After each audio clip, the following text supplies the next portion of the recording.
Let us discuss about inspiration. Inspiration. Let us discuss about inspiration. First, the muscles involved in inspiration. The muscles involved in inspiration are diaphragm. Diaphragm is the main muscle. Diaphragm will be the main muscle. It contributes to almost 70% of inspiration. So other muscle is external intercostal muscle. External intercostal muscle. These two are the muscles involved in quiet respiration. Quiet respiration. That means when the patient is taking his normal breath without any forced respiration. Okay, these are the muscles involved in quiet respiration.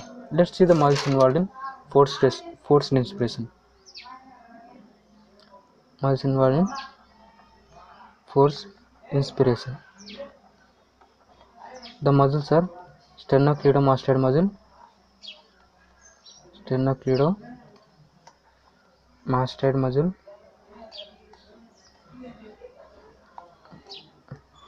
and scalene muscle. These two are the muscles involved in forced inspiration. Then we will move to the events in normal inspiration. That means mechanism of inspiration. Events in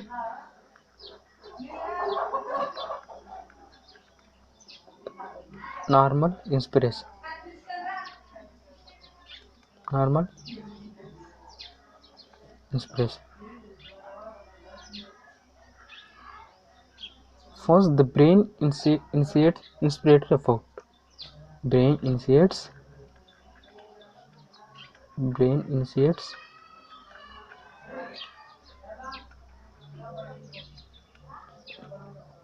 inspiratory effort. Then command will reach to inspiratory muscles. Command will be reached to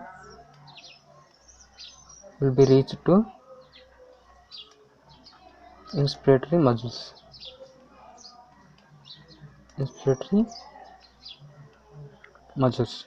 Then these inspiratory muscles will contract, and this results in increase in thoracic volume.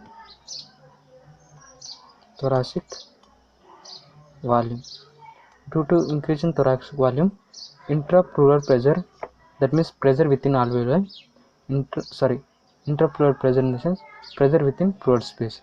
So intrapleural pressure will go into more negativity. Intrapleural pressure, the negativity of intrapleural pressure will increase. Negativity of intrapleural pressure will increase, right? So due to increase in the negativity of intrapleural pressure, there will be increase in alveolar transmural pressure gradient. There will be increase in alveolar transmural pressure gradient.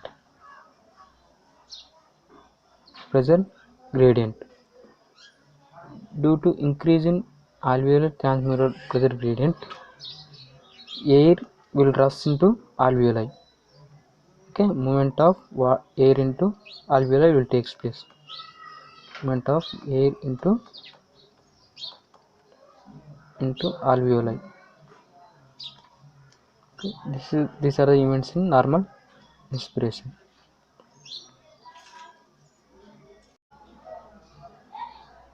Let us discuss about expiration.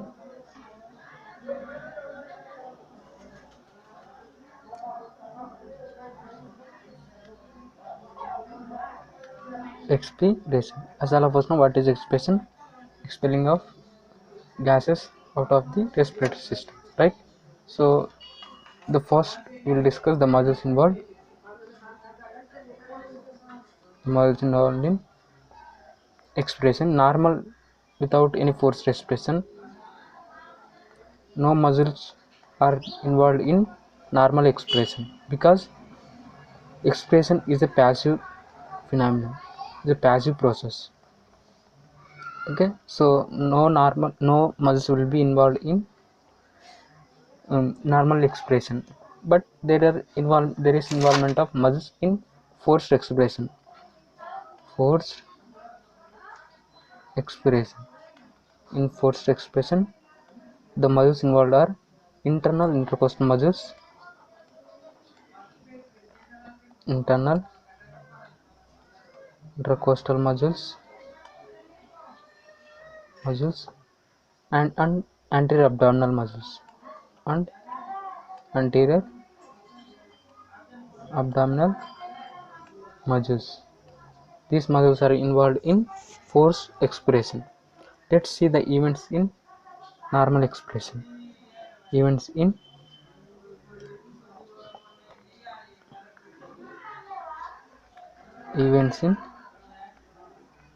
normal expression.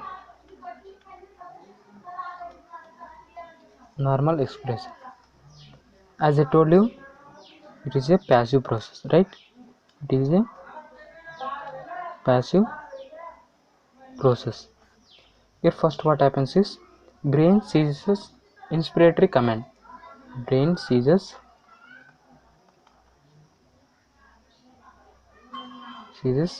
inspiratory command.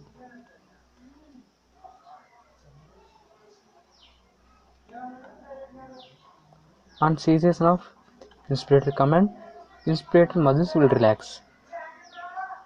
Inspiratory muscles will relax. Due to this relaxation, thoracic volume will be reduced. Thoracic volume will be reduced. Due to reduction in thoracic volume, intrapleural pressure will become less negative.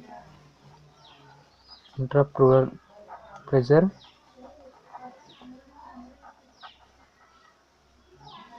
will become less negative.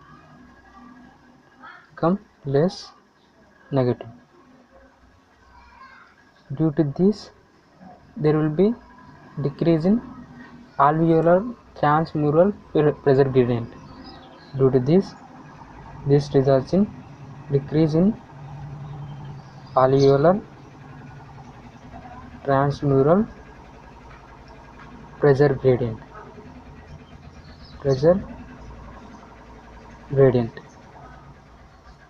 As there is decrease in alveolar transmural pressure gradient, there will be increase in alveolar elastic recoil.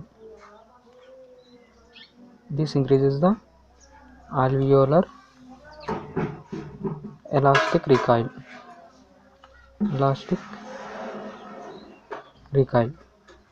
Due to this, there will be reduction in alveolar volume, and air will move out of alveoli. Air moves out of alveoli.